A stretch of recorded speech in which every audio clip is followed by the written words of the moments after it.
I'm a fourth-year entrepreneurship and marketing student at Northeastern University. I'm also currently a student founder, so I'm very excited to be speaking with this panelist of just super bright and amazing students who have founded and recent graduates. So if Eliana, Femi, and Reed would like to introduce yourselves, this is a chance to kind of give your background and your journey in the startup industry. Cool, I can go first. Thanks for the intro. I'm Eliana. I'm a junior at Northeastern. I've done a few things on both the operating and the investing side, but probably today I'll stick to talking a little bit more about the investing side. I'm a venture partner with Contrary Capital, and we invest up to $500,000 in student startups or recent grads. And I'm also one of the co-founders of Envision, which is a virtual accelerator for underrepresented founders focused on students and recent grads as well.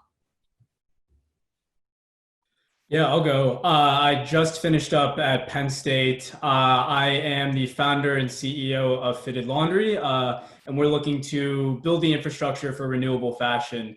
I started a laundry pickup and delivery service out of my dorm my sophomore year at Penn State, and over the course of 2 years, we grew it to 11 cities, 35 universities. Last year, we raised 600,000.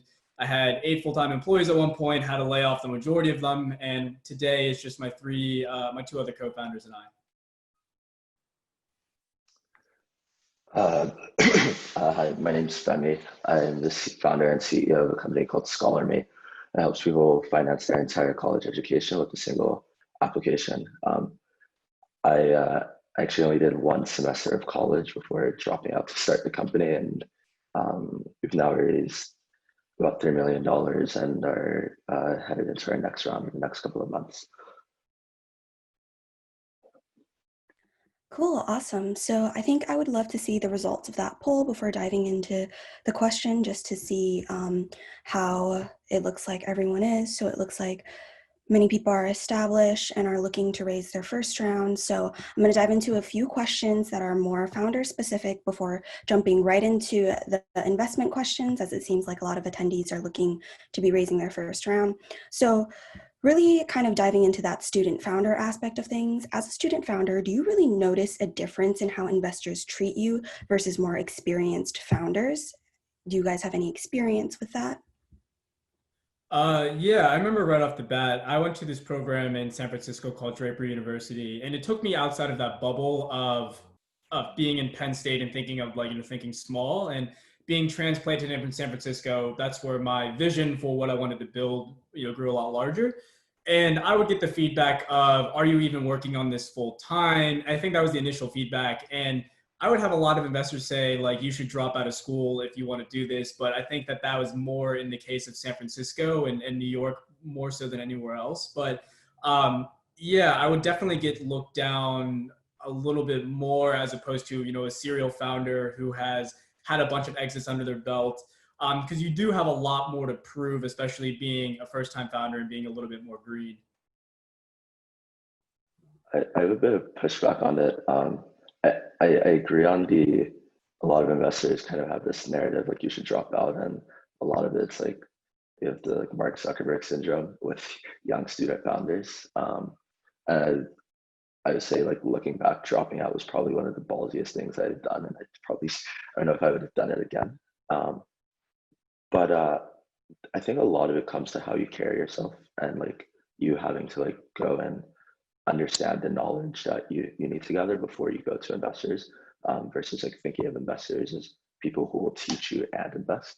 Because a lot of the time they want to like back the winning horse, as every single person wants to, and you kind of have to show them you're the winning horse, and the way to do that is like knowing what you need to know before you walk into that meeting. I think we're also as student founders in like one of the luckiest like times of our lives where as a student founder you can have an idea, build it in your dorm room, have a lot of really smart people around you, and then go off to raise like millions of dollars, and in some cases now hundreds to billions of dollars. I should probably take more advantage of it. You just kind of have to play, like there are some tropes that like investors buy into, and they're doing pattern matching, and you kind of have to play into their pattern matching a little bit to some degree.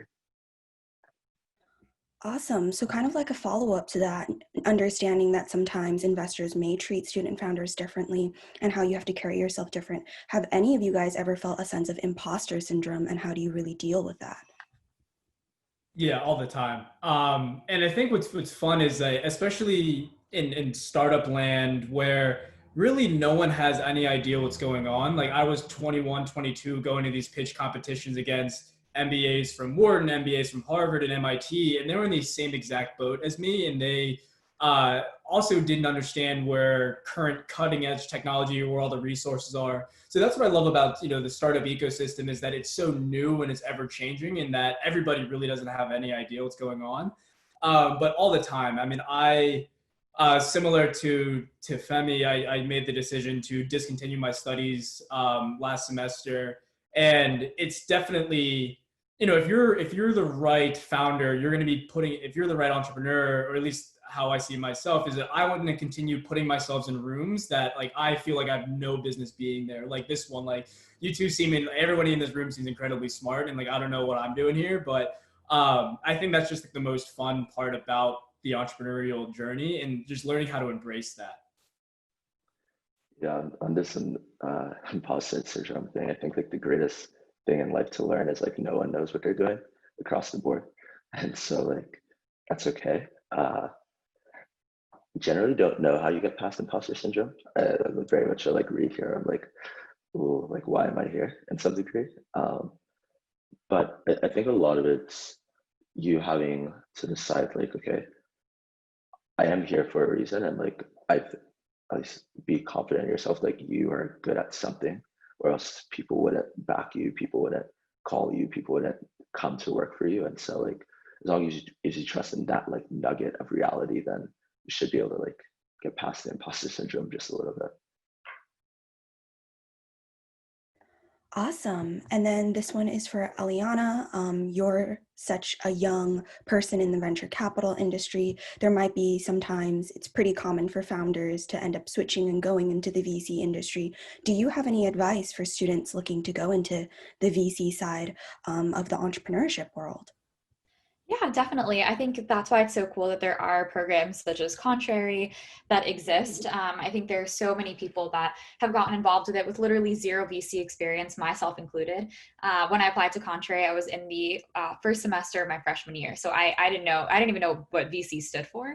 And I'm very, very lucky that I had that opportunity to really learn more about it and kind of break into the entrepreneurial space that way. So for students that are really interested in that, I highly, highly recommend applying to things like Contrary. There are also other student-focused funds such as Dorm Room Fund, Rough Draft Ventures, all different ways to kind of break into the space. And there's also a lot of VC internships that different larger funds put on that you can apply to over the summer. And I just say trying to get really, really involved with your school's entrepreneurial ecosystem is a really good way to do that, because they tend to be really, really active there. And that's a good way to kind of start breaking into this space.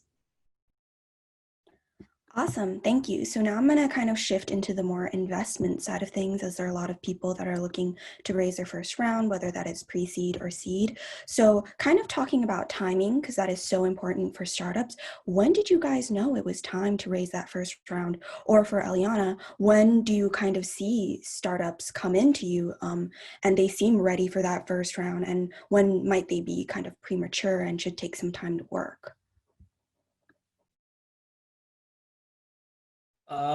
Okay. So I think, and I was going into it, I was always, and I'm still fairly green and still figuring a lot of these things out. But initially it was just like, I need all this money just because I want to grow the team or expand into new markets. Or like when you're about to run out of cash, and we went out and raised when we were about to run out of cash a few times too.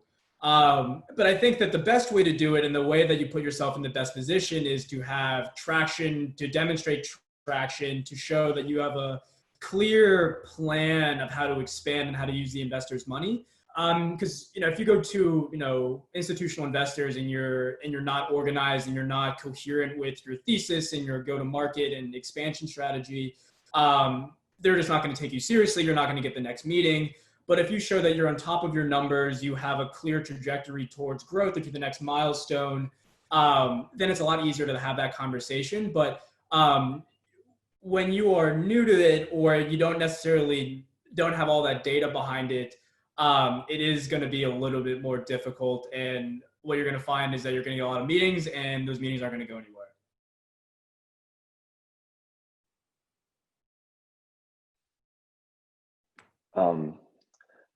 With questions like these and like kind of advice like this, something I always try and preface, especially before I jump in, is like biggest thing is understand the biases of like the people you're taking advice from to some degree, because we all have like such very different experiences, and like everyone will have a very different experience. For me, like I think we raised our first round before we had a product out there, um, and it was very much so just off of this vision of like what the future would look like if we win. Um, and like I don't know if that was the right time for us to raise, but I guess looking back, yes, because we were able to raise. But it kind of depends. It's like the bar that I used to have, like when I'm thinking about my next rounds, I used to think of it as like, oh, when we hit this number, or when we get this milestone. And now I think about it as like rather when I de-risk different parts of the business slash can build like de-risk certain parts of the business in order to build the conviction I need, that saying like another $3 million, another $10 million will actually get us to our next goals and our next stage of de-risking. And I think for at least that's been the mental model I've used, and that's been helpful. Where it's like, okay, well, I de-risked these parts of the business, and now I think more capital will allow me to de-risk another part of the business and continuously going through that cycle. Um, and that was kind of where like we raised before we had a product out, because we had de-risked in certain ways. There was need for this product in the market before we had we had raised or had built product. But I was like, okay, well, I now want to raise money to go de-risk that. We can actually execute on the insights that we've learned um, before building product. And so I think it's really when you feel convicted within the business enough, because investors are like sharks in some degree, where they can like smell blood. Like if you're not fully convicted in like the thesis that you're selling them, or the vision of the world you're selling them, like they won't buy it. And so it's when you believe you're convicted enough and more capital will allow you to de-risk the business further, is like when I, at least for me, when I tend to go to raise. Yeah, from the investor side, I definitely agree with that. I think there aren't any like uniform milestones that I would say I at least look for. And this is speaking for like Contrary and for companies we're looking to admit for Envision. And we spend a lot of time with our founders working on getting them ready for their first raise.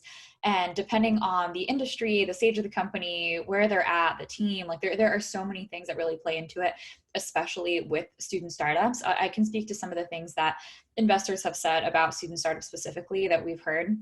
I think part of it is commitment to the business. I think you heard a pretty clear theme that like the people on this panel kind of, dropped out of school or like took a step back.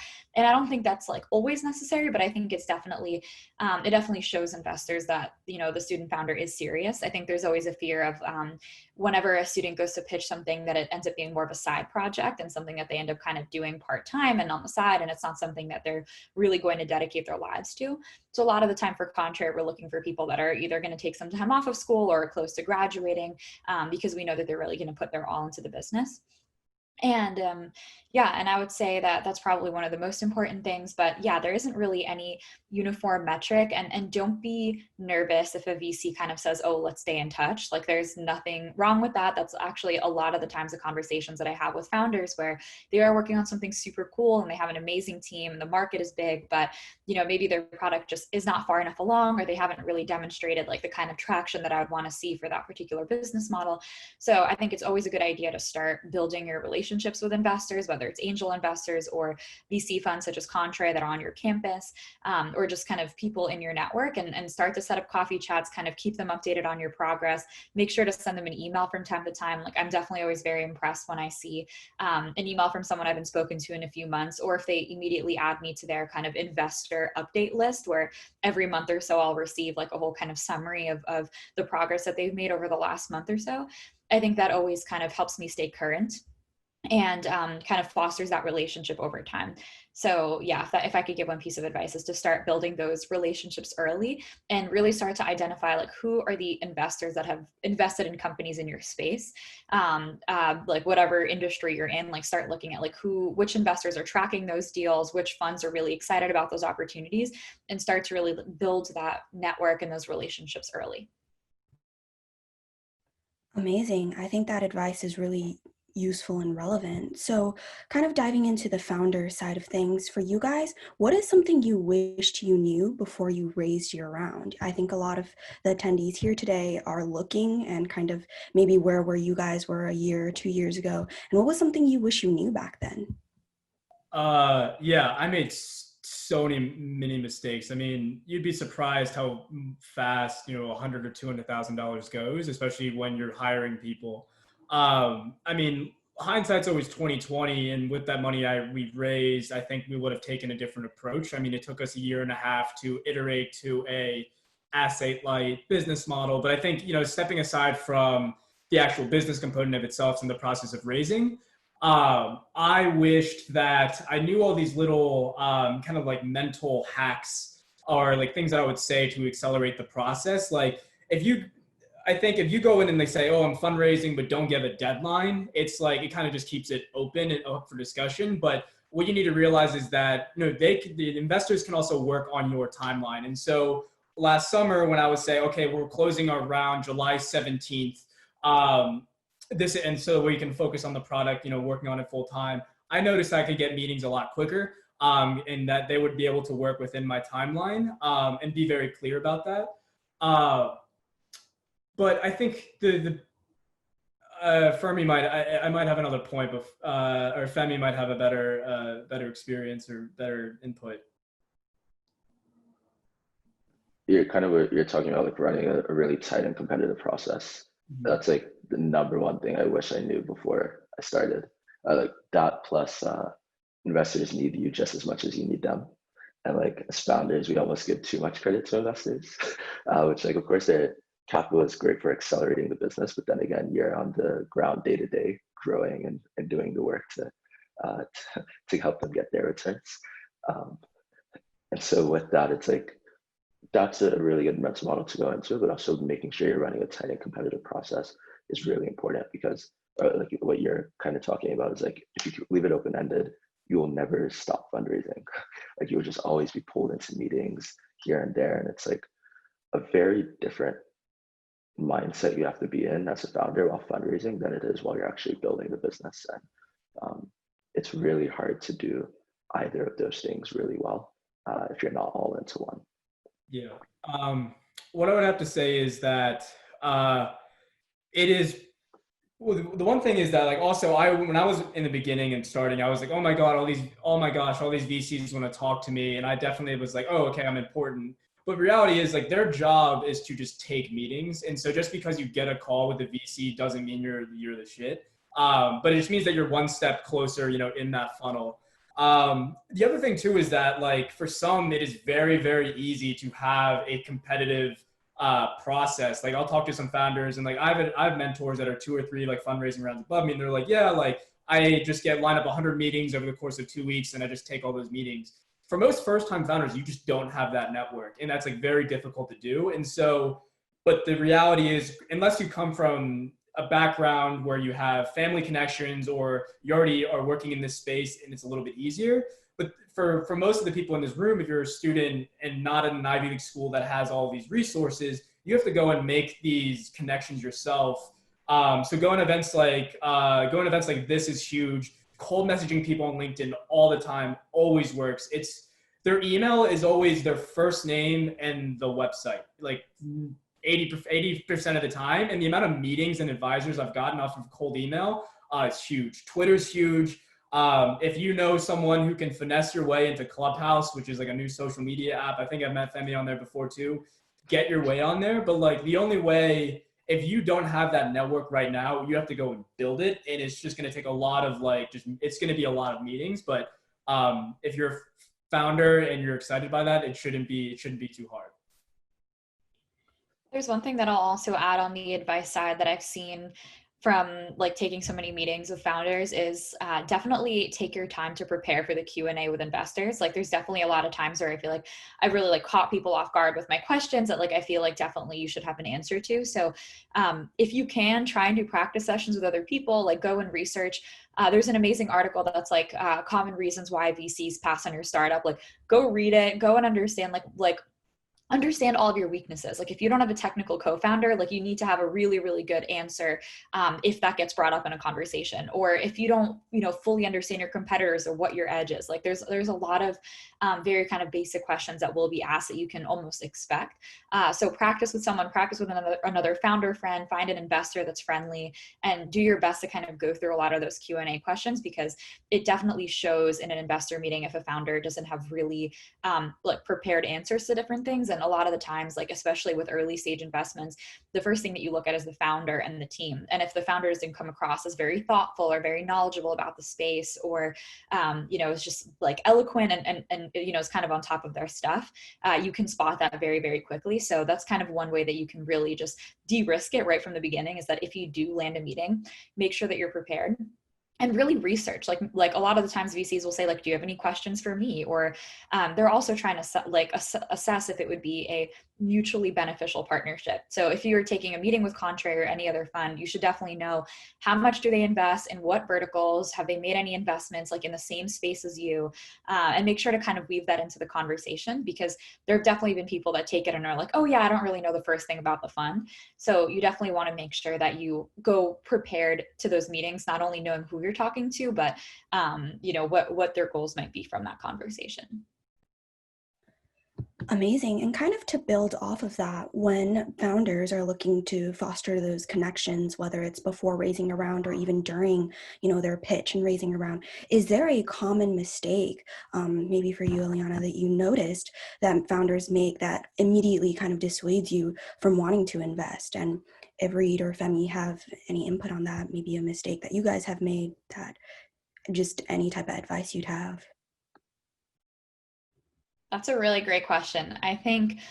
Honestly, I think it's still pretty in line with what I said before, where like you won't be aware of like your blind spots. I think that honestly is the most important thing, because as investors, like you're trained to think very analytically and like start to find, what are all the things that could go wrong. And I think that's why what Femi said around like figuring out what the risks are and like trying to de-risk before the next round, like that is very insightful, because I think that's the first thing that an investor will point out.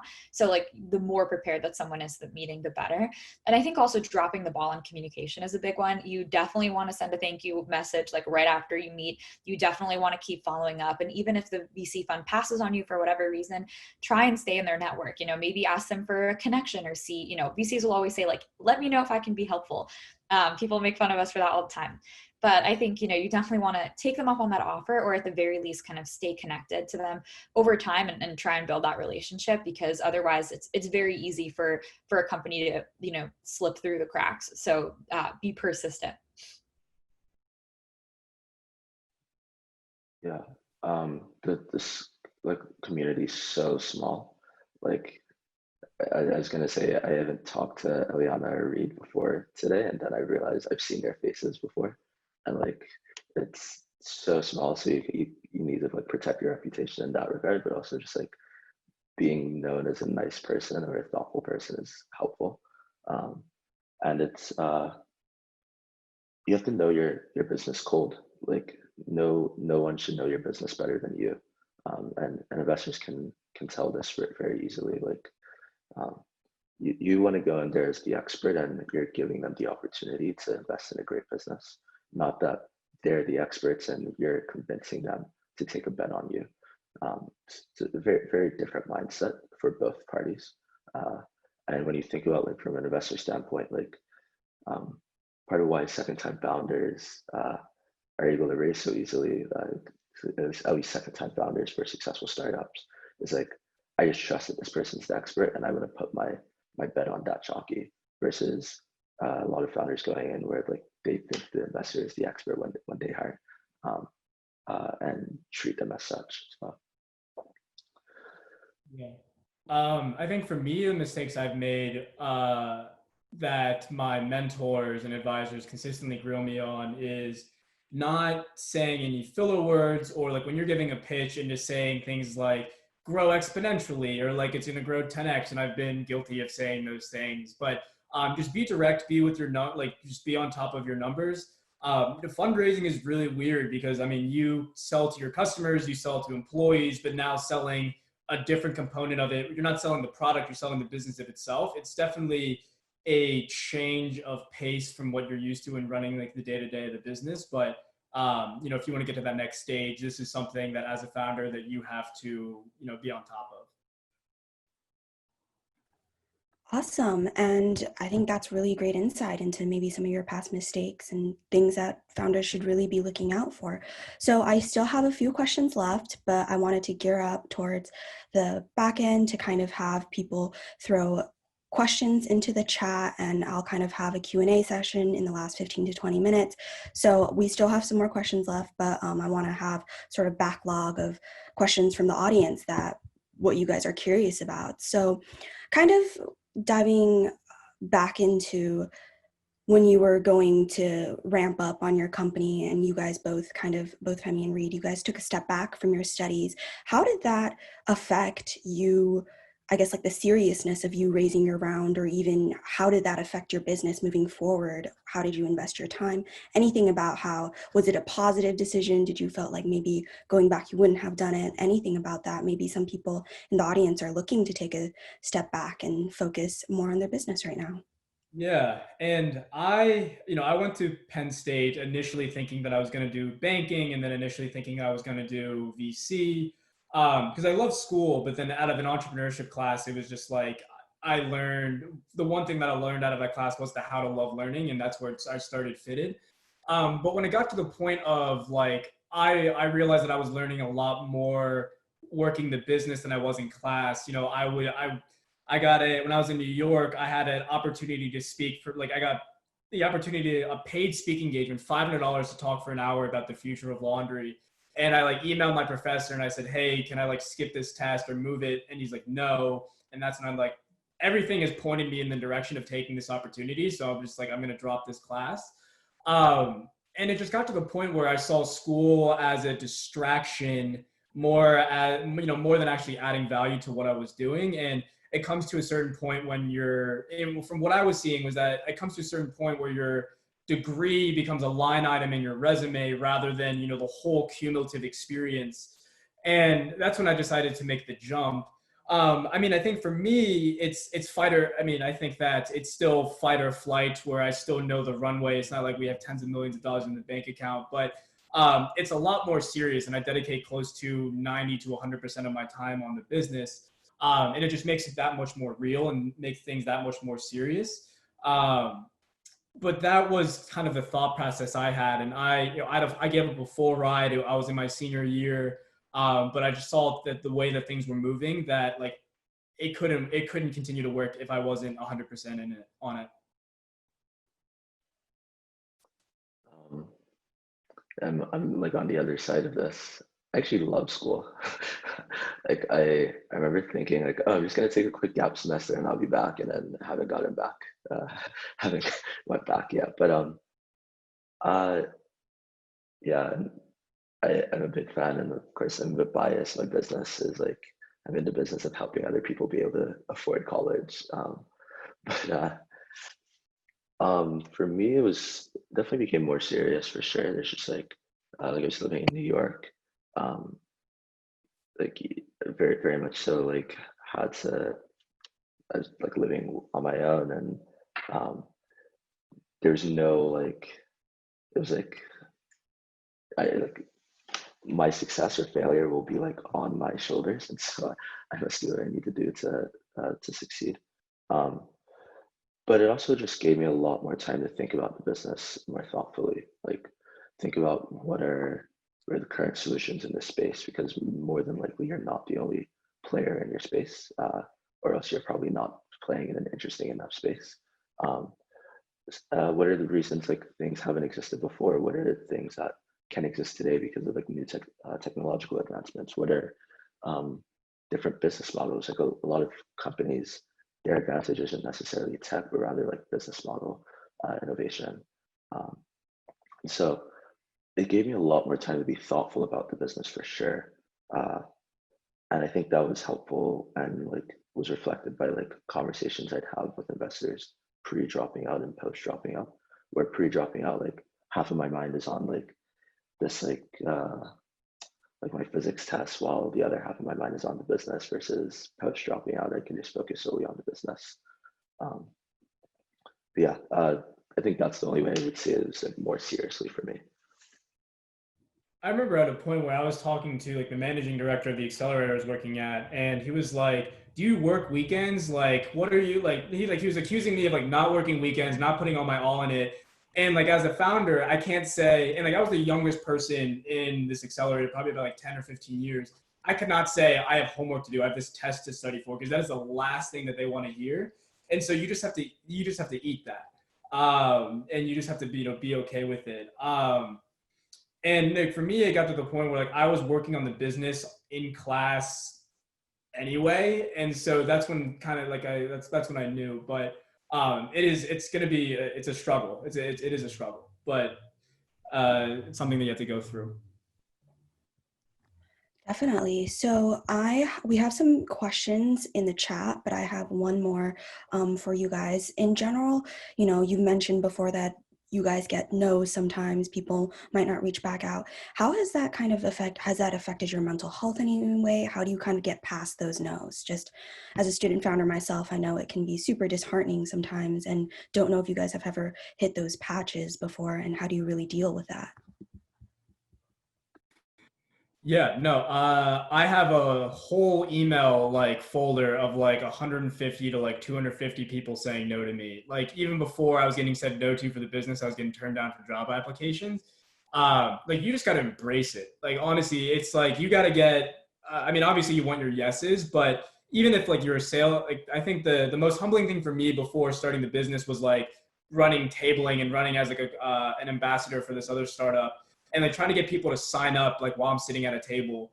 It's called like rejection therapy, where like you just need to go out and get 5 no's, go out and get 10 no's, and it's so much more of a positive than just like getting said no to, because it's like 99% of the people you're going to pitch, unless you have your next Facebook, uh, are going to say no to you.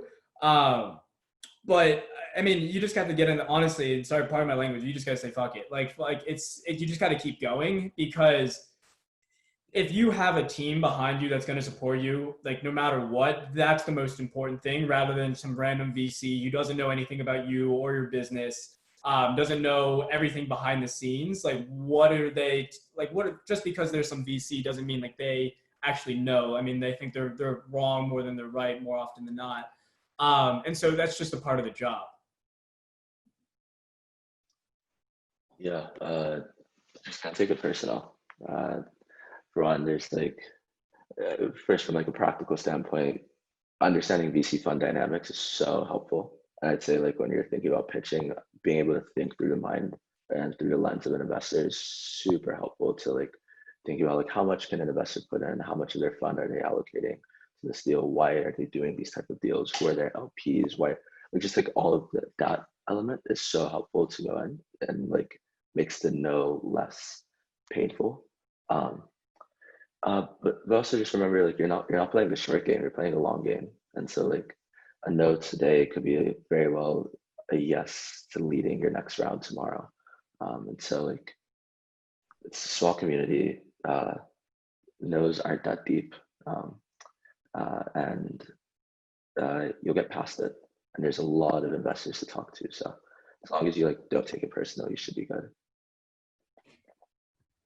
Cool, amazing. So we have a few questions coming into the chat. So any of you guys can take this if you want to. So first off, from Benjamin, he was curious to hear if any of you were able to raise capital before getting any traction. And then also for Eliana, maybe how investors look at startups who come in who don't have that traction behind them.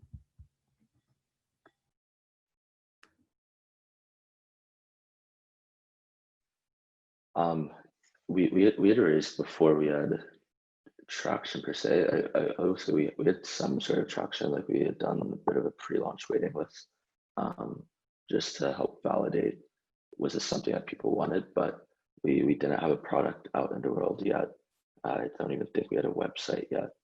Um, no deck. It was primarily, I'm actually a fan of no decks TBH, but it's primarily conversation based and just like talking about our vision for the future and what the future looks like if we're correct.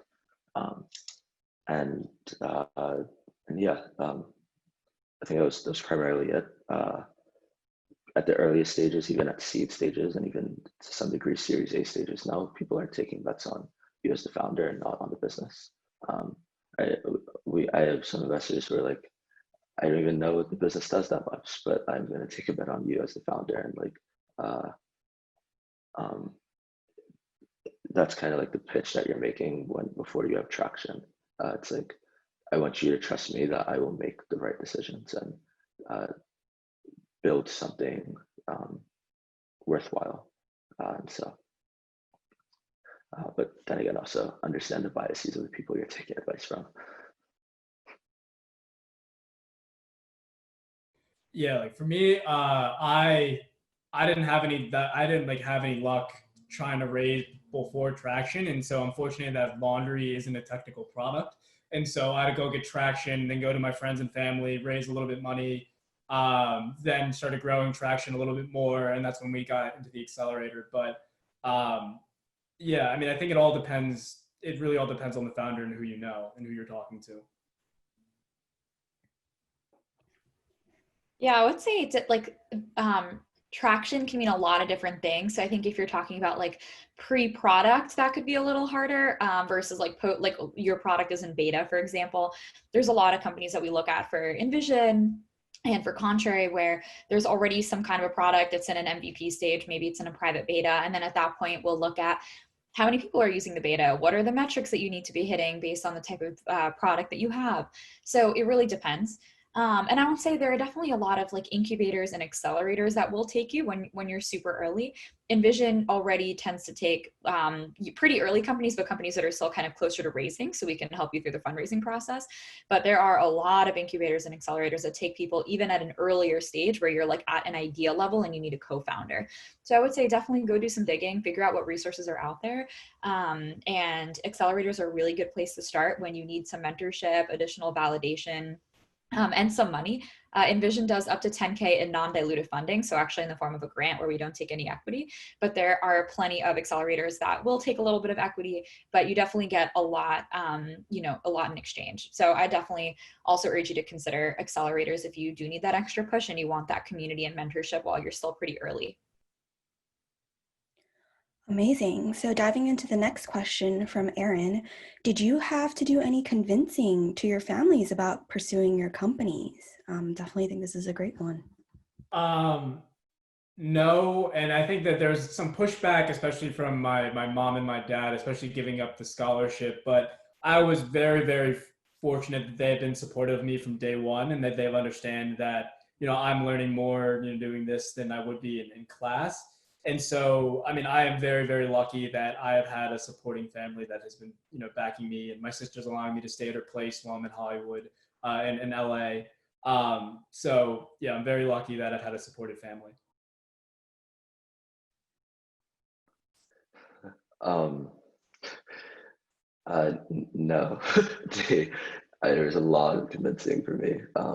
So I was born in Nigeria and came to the States when I was like quite young. And so like a lot of what drove my parents here was education.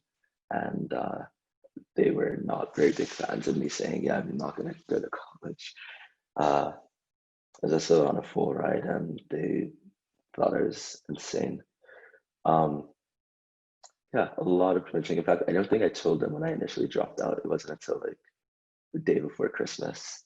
Uh, my mom was like, "When are you going back for second semester?" And I was like, "Oh, I'm not actually." uh, and then we did our first family meeting in years, and so it was a lot of convincing, but eventually they we grew quickly enough where they were like, "Okay, we're supportive of you now." But yeah, it's a lot of convincing. No, understandable. And then I guess as a follow up to that, Femi, did that sort of, I guess, doubt from your parents drive you more, or was it more of a stressor on you when you were starting your business? I'm pretty stubborn. Like I don't know, when I build a thesis for how I think the world should be, and yeah, I'm pretty stubborn. I will like do whatever I need to do to like see that thesis through. So, uh, yeah, I don't think it phased me much.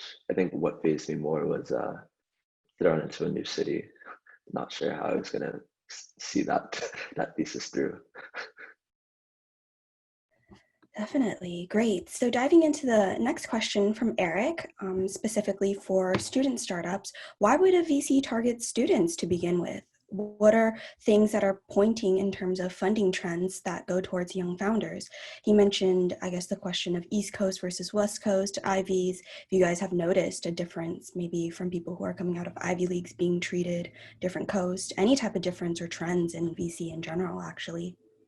Yeah, I think Eliana could probably take why VC would target student-run startups. But from my experience, one, West Coast startups can raise on much more favorable terms. Because I remember, because like being in San Francisco, that's where I learned of like the Safe Note, which is like a mix between convertible debt and non-convertible debt, but it doesn't have accruing interest. And trying to bring that note over to like State College, Pennsylvania, where like no one has ever heard of it, like good luck. And even in New York City, people are a little bit more are stubborn, but they're slowly starting to adopt that. Um, like to be honest, like if you don't go to an Ivy League school, the reality is it's going to be a lot tougher. Well, no, I guess in certain senses, like I remember going to like Penn, and then like every like 4 or 5 days a week, VCs are coming on campus, so like students can just actively pitch their ideas. I would go to these like pitch competitions, like the one I would say earlier, and then there's just like all these startups that have millions of dollars of undiluted funding. Meanwhile, Penn State funded us 25K and then contracted another laundry service to service like the university. But at the same time, it's like what's like the best value of being at a big school is like the huge alumni network. But what I've seen is that if Ivy League schools tend to have better resources, but I mean at the end of the day, it's like how you use those. Um, but yeah, but I think there's still a lot of up and coming startup ecosystems coming out of a lot more of these schools. Not just Ivy League schools, but that has been my experience so far. Yeah, I can definitely touch on the piece around why VCs would look at student startups. I am very biased. I think there are definitely some VCs that do not really scout for students, but you will find that like more and more large funds are starting like scout networks and like really involving students in like looking for deals on their campuses. And I think it's truly because there's a huge rise of entrepreneurship. And now, you can look around and you see a lot more peers starting companies at an early age. And I love encouraging others to do that.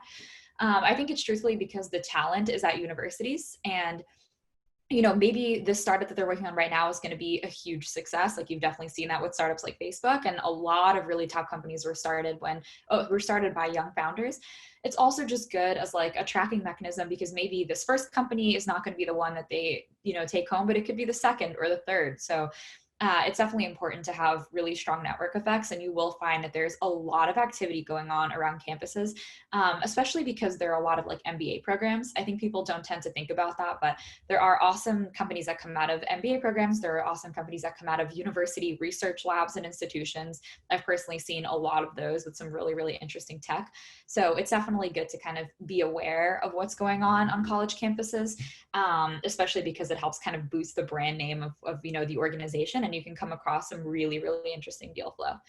And I would say, yeah, it's always the thing with Ivies versus non-Ivies is that, kind of also really depends on the network you have. And that's why I think the tips that you guys gave before on like being, really open to cold messaging people and like building your own network is really, really important.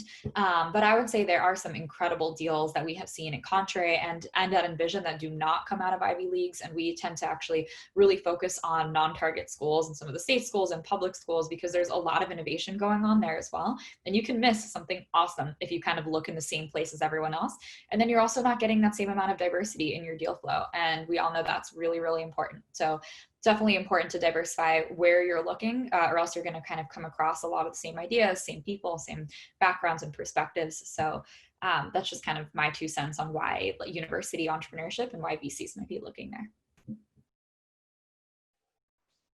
I think there's also, I fully agree there. And I think there's also two big things that people don't talk about, like when we're thinking about how they're pattern matching. You have like Facebook with a market cap today of $700 billion, Microsoft with a market cap of $1.5 trillion. Like they're both two college dropouts. And like there's a lot of other countless stories like that. And so a lot of investors will want to take bets on like what the next generation is thinking. And also when I was in the consumer space, when you think about like who's driving a lot of the culture that we all interface with today, a lot of it is like the younger generation. And so like they kind of have a better pulse on what the culture will look like going forward and what like types of products will really take off going forward, which is another reason why it seems like VCs target students. Kind of your East Coast, West Coast thing. I always go raise in the West Coast. We have a few East Coast investors, but whenever I'm in fundraising mode, I like hop on a plane, spend 2-3 weeks there, and then come back. Yeah, I don't necessarily know if student-led founders have better returns than the across the board just yet, but hopefully we can prove prove them right. Get those numbers. Awesome, great. So we're coming up on our last 10 minutes. I wanted to make sure all attendees have a chance to drop any last minute questions into the chat. Now would really be the time to do so. These are such amazing panelists, and all of their experience from all over, from investor founders, all of their journeys is just a really great time. If you have a question that you're burning to ask, now is the best time to ask it. But I also really wanted to kind of wrap up with just one for you guys. If the attendees were to leave here and to kind of remember one thing, one piece of advice, anything that you guys want to give to them, what is that advice going to be? I guess starting off, the first one would be get comfortable getting uncomfortable. Like if you just aren't putting yourselves in situations where you're just like, I should not be doing, and like in the good way, of course, where just like I should not be doing this, or it's just like should I be doing this? Like you want to do that, you want to get out of your comfort zone, because that's how you push things forward. And then once you like for me, it was like getting on my first networking call. It's like this is awkward, I don't want to do this, but once you keep doing it, it's so normal. And then it just kind of breaks open, the opportunities. But or to be sneaking into conventions or like doing stuff like that when you can do that with COVID. But that's what I would say. Get comfortable getting uncomfortable. I love that. One piece of advice that I always give that I try and follow myself, even though it's a lot easier said than done, is to not disqualify yourself. I think, and that goes kind of along with what we were talking about, imposter syndrome, but it's very easy to say, oh, I don't belong in this room, or I shouldn't be talking to that investor, or I shouldn't even pursue my idea or my startup, or I shouldn't go into VC or try and, whatever that ambitious thing is. And I would say that most of the time you are like the only thing standing in your way. So whether you think you are, whether you think you can or you think you can't, you're right. So definitely, if I can give one piece of advice, is just go out and do it. And odds are it'll probably end up being something incredible and will work out in some form or another. So don't disqualify yourselves and try not to take the no's too personally and just kind of, keep being persistent. I thought I was going to start off saying understand the biases of people you're taking advice from, but I think an even more impactful piece of advice that I've luckily been given is few words. Did this to yourself, and like whenever things get tough and like it looks like you're not going to be able to figure it out, like you just remember you did this to yourself, and like you put yourself into this situation. And so like for me, for some people it might be disempowering. For me it's like really empowering, where it's like actually correct, like I did this to myself, I understood the risks I was taking on before I jumped into this, and I have the power to kind of change my own situation. And so as long as I remember that's like in my hands and don't put it in an external person's hands, like it helps me like gain perspective and stay grounded. Amazing. So we have one last question in the chat that was from Juan. What is the biggest risk you've taken in your entrepreneurship journey? Yeah, I think the first one that comes to my mind is definitely dropping out of school. Because yeah, I mean, you can see your like the on average what this is what I'd be making out of like school with my degree, and if I got a job at X consulting firm or X investment bank. Um, the other one too is just like the the days that we're just like we're gonna fly to Las Vegas to meet with our investors at this convention in the Venetian or the Starbucks of the Venetian to like give our pitch, like just going like flying across the country to have that one meeting that ended up turning out to be the meeting that like got us our first 100K check. Sometimes you just have to like just go with it and just kind of just appreciate the journey. But yeah, I mean, I think taking a leave from school is probably the biggest one.